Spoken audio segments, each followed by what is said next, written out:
Ever wondered why unmarried women are called spinsters? While it's now considered a derogatory term, this wasn't always the case. The term dates back to the 1300s, where spinning yarn was one of the few income-generating tasks available to unmarried women. These women, often independent and self-reliant, became known as spinsters. In fact, spinster initially referred to an occupation and was even used as a legal term in documents to describe a woman's livelihood.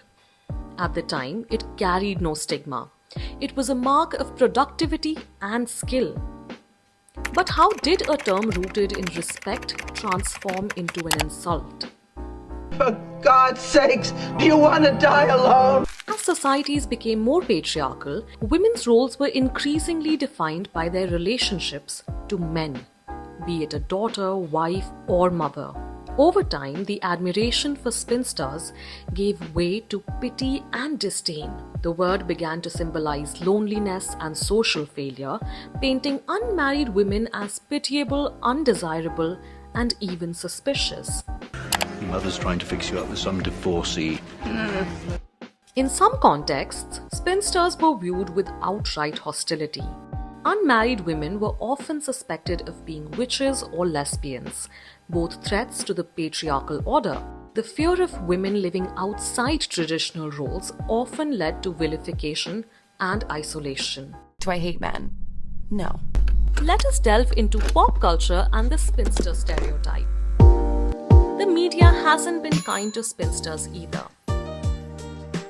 From Victorian literature to modern-day films, single women are often portrayed as either desperate for love, bitter about their circumstances, or eccentric oddballs. Let us explore this stereotype as pitiable figures first. In Emma by Jane Austen, for example, Miss Bates is a kind but lonely woman whose unmarried status makes her a subject of mockery. I'll be sure to say 3 dull things as soon as I open my mouth. Mom, but there is the difficulty. When have you ever stopped at 3? Charles Dickens' Miss Havisham in Great Expectations takes it a step further. She's so consumed by heartbreak and bitterness that she becomes a recluse, forever wearing her wedding dress. When they lay me dead, in my bride's dress, on the bride's table. Fast forward to the 2000s, and you get Bridget Jones, a career-driven yet perpetually anxious single woman whose life seems incomplete without a romantic partner. Mother, I do not need a blind date, particularly not with some verbally incontinent spinster who smokes like a chimney, drinks like a fish, and dresses like her mother. Yummy. Her family's constant reminders about her single status turn her into a caricature of societal expectations.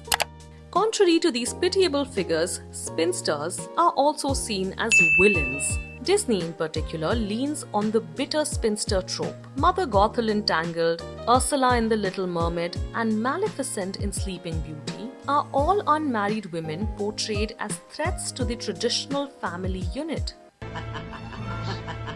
Their single status and rejection of societal norms are woven into their villainy. Take Cruella de Vil from 101 Dalmatians. Sure, her plan to make a coat out of puppies is horrifying, but even before she reveals her intentions, she's painted as an unlikable figure, a wealthy single woman with ambitions who dares to live outside the boundaries of conventional femininity. Why does this happen? It's simple. In patriarchal narratives, single women, especially those who are powerful or self-sufficient, are perceived as threats. By villainizing or pitying them, these stories reinforce the idea that a woman's worth lies in her attachment to a man. देखने जाए तो औरतों को मर्दों की कोनो खास जरूरत वैसे है नहीं. Let us have a look at how women used spinsterhood as a form of resistance. In the 19th and early 20th centuries, unmarried women played crucial roles in movements for education, suffrage, and labor rights. Many deliberately chose independence over marriage, prioritizing autonomy, careers, and personal fulfillment. In 17th century England, single women over 25 were even given the unflattering label thornback, but modern language offers empowering alternatives like self-partnered, as popularized by Emma Watson. Yet, we can't ignore how internalized misogyny still influences perceptions of single women today. Terms like cat lady or tropes about women being past their prime perpetuate outdated ideas that a woman's life is incomplete without a partner. Did you ever think that maybe we're the white knights and we're the ones that have to save ourselves? However, better representations are emerging. Thankfully, there's been a shift in how single women are portrayed, though true spinster representation still remains scarce.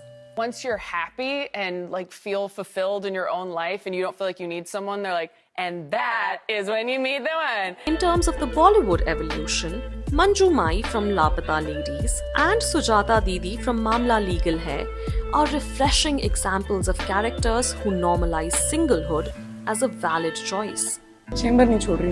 In terms of the Hollywood shift, Samantha Jones from Sex and the City is unapologetically single and thriving, breaking away from traditional expectations. For me. Elsa from Frozen, unlike many Disney princesses, finds fulfillment in her independence rather than a romantic relationship. Professor Minerva McGonagall from Harry Potter, also a single woman who commands respect for her intellect and leadership, is a rare example of a spinster character portrayed with dignity and depth. But we still have work to do. Most single women in media are shown as having been in relationships at some point, only later choosing independence. This highlights how rare it is to see stories centered on women who've never attached their identity to a romantic partner. A lot of you might be wondering, why does this matter?